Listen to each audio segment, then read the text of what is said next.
Bien, pues buenos días a todos y yo también quería agradecer a la Cátedra Agroban, a CaixaBank y por supuesto a la Politécnica de Cartagena la oportunidad que me dan de participar en estas jornadas, que vistas las ponencias que se han realizado hasta ahora y la calidad de los ponentes que conozco, la mayor parte de ellos, pues sin duda van a ser un éxito.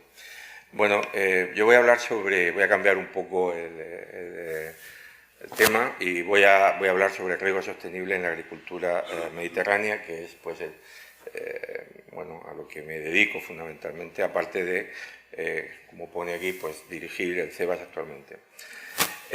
Bueno, el CEBAS, por hacer una pequeña introducción, no tengo mucho tiempo, es un centro del Consejo Superior de Investigaciones Científicas, el único centro del Consejo Superior de Investigaciones Científicas que hay en Murcia, y se dedica pues a todo el sector agroalimentario, todos los temas que de alguna forma se nos ocurran que pueda tener que ver con el sector agroalimentario se pueden abordar, o casi todos, en el CEBAS. En concreto, el grupo de riego al que yo pertenezco, bueno, pues como ven está compuesto por 7 investigadores y llevamos mucho tiempo pues trabajando en estas líneas de investigación, relaciones agua-suelo, estrategias de riego deficitario, utilización de aguas no convencionales para el riego, en definitiva todo lo que de alguna forma ya he comentado antes como riego sostenible. Bueno, a mí me gusta siempre empezar un poco la charla con esta diapositiva, ¿no? Porque de alguna forma lo que quiero indicar es que a pesar de que lógicamente en la Tierra, en el mundo hay muchísima agua, por eso se nos llama el planeta azul, más de 1.400 millones de kilómetros cúbicos de agua. Claro, este agua en su mayor parte, como pueden ver, es salada, y luego dentro del agua dulce, que supone solamente un 2%, pues de ese 2% de agua total hay buena parte de ella que tampoco está disponible para nosotros. Es decir, conforme vamos retirando el agua que la humanidad puede disponer de ella, pasamos que al final solamente tenemos 140.000 kilómetros cúbicos de agua. Es decir, no tenemos demasiada agua para la gran cantidad de agua que consumimos, y hay otro tema que es importante, y es que el riego consume pues aproximadamente el 70% del agua que la humanidad usa, ¿no? Claro, si no tenemos mucha agua y el riego consume tanto, pues, en fin, lo más lógico pensar es decir, oye, pues vamos a eliminar el riego, ¿no? Porque si el riego consume mucha agua y no tenemos agua, pues lo mejor es quitar el riego.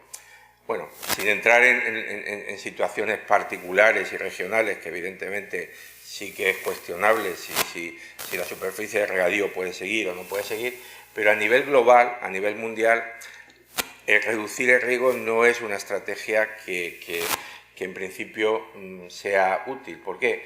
Porque necesitamos alimentos, es decir, la población a lo largo de las próximas décadas va a aumentar muchísimo, esa población hay que alimentarla y para alimentarla necesitamos producir mucho. Y solamente en superficies regadas podemos conseguir toda la cantidad de alimentos que la humanidad va a necesitar. Por lo tanto, ya digo, más allá de situaciones locales, a nivel global la eliminación del riego no parece que sea una estrategia adecuada, y lo que sí que tenemos que mejorar es la eficiencia en el uso del agua en el riego, que bueno, yo creo que este dato está un poco pasado, pero desde luego estaremos en torno al 50-55%. Es decir, tenemos un margen de mejora en la eficiencia, en la mejora de la eficiencia de uso del agua de un 45%, y ahí es donde nosotros estamos intentando trabajar. Bueno, ¿cómo se puede mejorar la eficiencia del uso del agua? Pues, bueno, la eficiencia del uso del agua tiene dos definiciones, o quizás algunas más, dependiendo. Los fisiólogos, biólogos, pues, hablan normalmente de eficiencia de transpiración, es decir, y la define como la ratio entre fotosíntesis y conductancia estomática. De tal manera que interesa que la fotosíntesis, es decir, la generación de asimilados, sea muy alta con respecto a las pérdidas que se producen por transpiración. Bueno, hay una forma, entonces al final, y esto enlaza un poco con las charlas que se han dado anteriormente, por medio de mejora, por medio de biotecnología, se pueden conseguir variedades que sean más eficientes en el uso del agua, y esa es evidentemente una línea de investigación que se lleva a cabo en muchos departamentos y en muchos grupos de trabajo. Pero yo me voy a centrar más en cómo podemos mejorar la eficiencia del uso del agua a nivel agronómico. Normalmente el agrónomo define esa eficiencia del uso del agua como la ratio entre rendimiento y evapotranspiración. Rendimiento, cantidad de producción que se obtiene frente a la cantidad de agua que se transpira o se evapotranspira. Y aquí el agrónomo pues lo que suele incidir es en mejorar las prácticas de riego. Bueno, las buenas prácticas de riego, como ya he dicho antes, lo de no regar no parece que sea una alternativa válida, y ante la situación de escasez de agua lo que tenemos que mejorar es la estrategia de ahorro de agua y también la búsqueda de nuevos recursos hídricos. Estrategias de ahorro de agua a nivel de parcela, que es en donde me voy a concentrar fundamentalmente en la charla, es decir, un manejo sostenible del agua en la parcela por medio de mejores programaciones de riego, de aplicación de riego de precisión, de riego deficitario. Y luego también, bueno, hay que mejorar las eficiencias de distribución, las redes colectivas, la gestión inteligente a nivel de comunidades de regantes, y no podemos olvidar que tenemos que seguir intentando conseguir nuevos recursos hídricos que actualmente pues, no se están utilizando al 100%, como puede ser la desalación o la depuración. Bueno, en Murcia yo creo que se caracteriza porque evidentemente en cuanto a regadíos estamos un poco en el top total, ¿no? Es decir, estas soluciones colectivas que supusieron una primera fase de modernización de regadíos, en donde había que evitar pues, pérdidas de agua por las canalizaciones, en donde había que intentar evitar pérdidas de agua por evapotranspiración, en donde había que distribuir bien el agua entre los distintos agricultores que componen una comunidad de regantes, se hizo en su día y bueno, siempre hay cosas por hacer, pero digamos que al menos en Murcia yo creo que estamos bastante bien. La otra parte que había que hacer es a nivel de parcela. Teníamos que pasar de riego a manta a riegos localizados. Y ahí yo creo que sí que no hay ninguna duda que Murcia pues también está totalmente en una situación muy buena, ¿no? Yo creo que, no sé, el 90, 95, 96% de todo el sistema de riego que tenemos en Murcia pues es riego localizado y por lo tanto se ahorra agua con respecto a riego a manta. Se ahorra agua o no, es decir, porque cuando se tiene un riego localizado, cualquier sistema de riego, lógicamente se tiene que manejar de forma conveniente. Si no se maneja de forma conveniente, pues aquí tenemos un riego a manta, que lógicamente hay pérdidas de agua, pero aquí tenemos un riego ya por aspersión o un localizado, y si no manejamos apropiadamente el agua, pues vemos que también hay encharcamientos y hay pérdidas de agua, bien superficiales o bien por percolación. Por lo tanto, yo creo que ahora mismo en donde estamos es aquí, es decir, al menos en Murcia. Ya digo que bueno, si hablamos a nivel nacional, creo que todavía queda mucho que hacer por modernización de radios, y a nivel internacional, pues por supuesto también. Pero me refiero al área mediterránea, al área que nos ocupa hoy. Estamos en este punto, ¿no?, en donde ya tenemos más o menos modernizado nuestros sistemas de regadío, pero tenemos que saber cómo, cuánto y cuándo hay que regar. Es muy importante. Esta es otra gráfica que también me gusta poner mucho, en donde creo que se expresa muy claramente cómo se relaciona el manejo del agua de riego, es decir, cuanto más somos capaces de manejar, de programar el agua de riego, de qué forma afecta a la productividad de agua, es decir, a la cantidad de rendimiento que le saco a un metro cúbico de agua. Bueno, si me limito a aportar agua, a echar agua, bueno, lógicamente, frente a un secano, lo normal es que siempre obtenga una mayor producción, pero, digamos, al haber muy poquito manejo de riego, la productividad tampoco aumenta mucho. Si ya empiezo a programar el riego, pues con metodologías más o menos clásicas, teniendo en cuenta los coeficientes de cultivo, los climas, etcétera, pues ya vemos que la productividad aumenta ligeramente. Si ya meto sensores y soy capaz de realizar un riego de precisión, de conocer exactamente la cantidad de agua que necesita la planta y aportársela, pues vemos que, es decir, hago un manejo del agua de riego más moderno, más eficiente, ya vemos que la productividad aumenta muy sensiblemente, y si ya sobre ese riego de precisión aplico técnicas o tecnologías o estrategias específicas, como son el riego deficitario controlado o el riego subterráneo, vemos que la productividad es máxima. Por lo tanto, hay una relación directa entre el manejo que hago del agua de riego, es decir, hasta qué punto gestiono bien el agua de riego, y lógicamente pues obtengo una productividad a ese agua que estoy utilizando.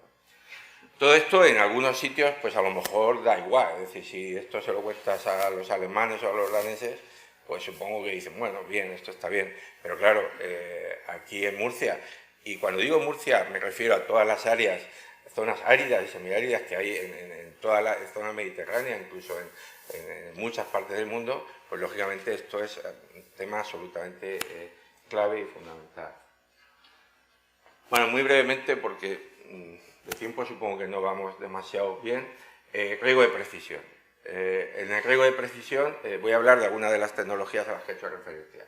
En el riego de precisión, básicamente lo que tenemos es que intentar saber la cantidad de agua que necesita la planta o que consume la planta. Y una vez que sepamos esa cantidad de agua que necesita, lo que tenemos que hacer es aportársela.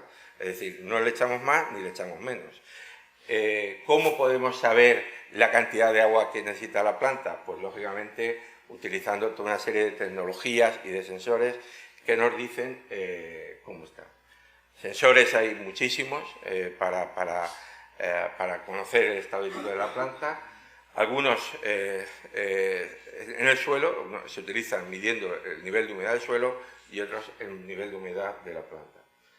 En cuanto al nivel de humedad del suelo, bueno, no deja de ser una medida indirecta, pero que también puede ser válida. Es decir, si yo sé la cantidad de agua que he echado al suelo y la cantidad de agua que la planta de alguna forma me ha consumido, pues lógicamente tendré que saber cómo tengo que volver a regar. Si estos sensores son lo suficientemente sensibles como para no tener una medida puntual a nivel superficial, sino que, por ejemplo, me permita saber cuál es el perfil de agua en el suelo a distintas profundidades, lógicamente la aproximación que podré hacer para regar será mejor. Hay una pequeña limitación, algunas limitaciones cuando hacemos este tipo de aproximaciones en el suelo. Lo primero es que no es una medida directa del consumo de agua en la planta, y lo segundo es que el suelo es normalmente muy variable, ¿no? Es decir, entonces, bueno, pues hay veces que dependiendo de dónde coloque la sonda, lógicamente, o el sensor, pues yo puedo tener una información u otra, ¿no? Entonces, eso hace que, evidentemente, perdamos rigor o perdamos exactitud en las estimas que estamos haciendo a la hora de la necesidad de agua que necesita la planta. Por lo tanto, yo particularmente me gusta más medir cuál es el estado hídrico de la planta directamente utilizando el cultivo, utilizando la planta. Siempre me gusta poner un poco el ejemplo, ¿no? Es decir, si igual de la medicina, que parece que nos entra todo más fácil, ¿no? Si yo quiero saber si tengo algún tipo de enfermedad, pues oye, el médico a lo mejor te puede decir, oye, pues qué tipo de dieta haces deporte, no haces deporte, qué síntomas tienes. Bueno, y a partir de ahí a lo mejor hace un diagnóstico bastante acertado. Pero claro, si quieres hacer un diagnóstico bueno, lo que tiene que hacerte es un análisis o algún tipo de tecnología, ¿no? De rayos y tal, que te vean realmente cómo está. Pues aquí pasa lo mismo, ¿no? Hay que utilizar en principio la propia planta para saber hasta qué punto necesita agua, ¿no? Hay un parámetro que utilizamos mucho, que es el potencial hídrico del tallo, que no voy a entrar aquí demasiado a explicar, que nos da es bastante, muy fiable para conocer cuál es el estado hídrico de la planta y en función de eso saber si se riega o no. Pero ese parámetro requiere un trabajo manual, requiere que el agricultor o el técnico vaya con una cámara de presión, a una serie de medidas, etc. Entonces, en lo que estamos trabajando es en sensores que puedan automatizarse, sensores que lógicamente pues, entren dentro de un sistema automático y que vayan cogiendo los registros de forma continua de cuál está dentro de la planta, de tal manera que esos registros pues, luego nos sirvan para saber cómo regar, si hay que regar o no hay que regar. Y aquí tenemos varios, flujo de savia, etcétera, pero yo voy a hablar un poco de los de 2 metros, en los que, bueno, en los que hemos trabajado bastante, en el CEBA en concreto. Los dendómetros son sistemas de LVDT que miden variación de grosor del tronco, ¿no? Entonces, esto es un sensor, esto es un portasensor, y este es el dendómetro propiamente dicho, que tiene sensibilidad para valorar el movimiento de esta aguja en su interior. La aguja va pegada al tronco y cualquier pequeña microvariación que ocurra en el tronco se traslada por medio de este sensor a nuestro data logger, a nuestro ordenador, etc. Nos dirán, bueno, y esto está bien, a nivel científico, es un juguetito interesante y tal, pero realmente esto es interesante desde un punto de vista económico. Pues sí, es muy interesante porque hay unas diferencias muy grandes en esas microvariaciones en función de si la planta está bien regada o no está bien regada. Si la planta está bien regada, esto es la evolución de la microvariación del tronco a lo largo de 3 días. Pueden ver que baja, alcanza los valores mínimos de grosor al mediodía, que es cuando la demanda evaporativa es más alta y por lo tanto, de alguna forma, las reservas del tronco son cuando más bajas están. Y luego, conforme llega la tarde, pues empieza a recuperarse hasta alcanzar su valor máximo por la noche de madrugada. Diferencias entre el azul y el rojo. El rojo es una planta deficitaria de agua, una planta que no tiene agua suficiente y, como ven, baja mucho más su variación, es decir, se estrecha mucho más su variación, el tronco a mediodía, que una planta que está bien regada.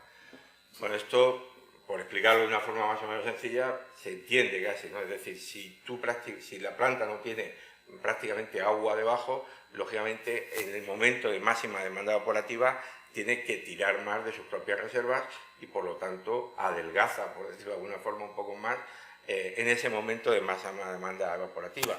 Luego, lógicamente, pues cuando ya llega la noche y la demanda evaporativa sube, pues vuelve a recuperarse. Entonces, estas diferencias entre plantas bien regadas, plantas no bien regadas, nos permiten a nosotros saber exactamente y en tiempo real cuál es el estado hídrico de una planta y saber si hay que regarla o no.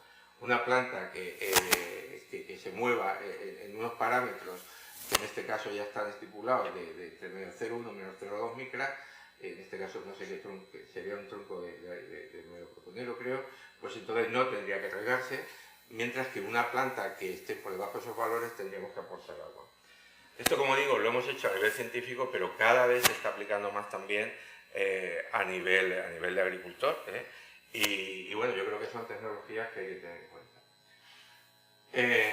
No puedo dejar de mencionar, por supuesto, las técnicas de teledetección, que también están cada vez más en boga para tener una estima general de cuál es la situación hídrica o el estado hídrico de un cultivo.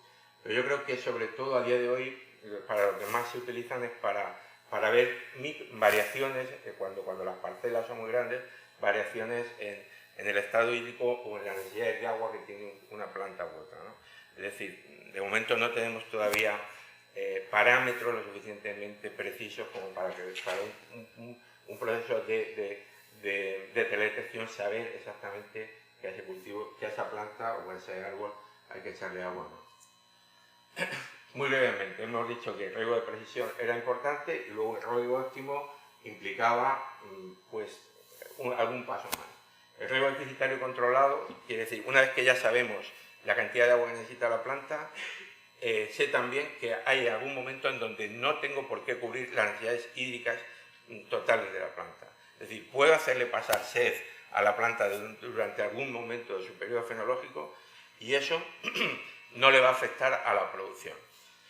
Entonces, bueno, estamos elaborando estrategias de riego deficitario controlado, llevamos ya mucho tiempo trabajando en estos temas, para muchos cultivos. Hemos tenido proyectos importantes, algunos de ellos con el IRTA de Lleida, en donde había varios centros de toda la región, de toda España. Y bueno, pues estos son algunos resultados. Estos son distintos cultivos, limonero, mandarino, melocotonero, y aquí lo que representamos es, por una parte, la programación, la producción relativa, es decir, cómo me baja la producción relativa en una planta regada deficitariamente contra un control. Si no hay ninguna reducción de producción, lógicamente esta ratio sería 1, y pueden ver que en ocasiones se consigue esta ratio 1 con ahorros de agua en riego deficitario del orden del 20%, del 30%. Hay otras ocasiones en donde no consigo mantener la producción, pero claro, a costa de reducir el consumo de agua o el aporte de agua un 60%, lo cual al agricultor, lógicamente, también le puede interesar, sobre todo si no tiene agua disponible, como muchas veces ocurre, ¿no?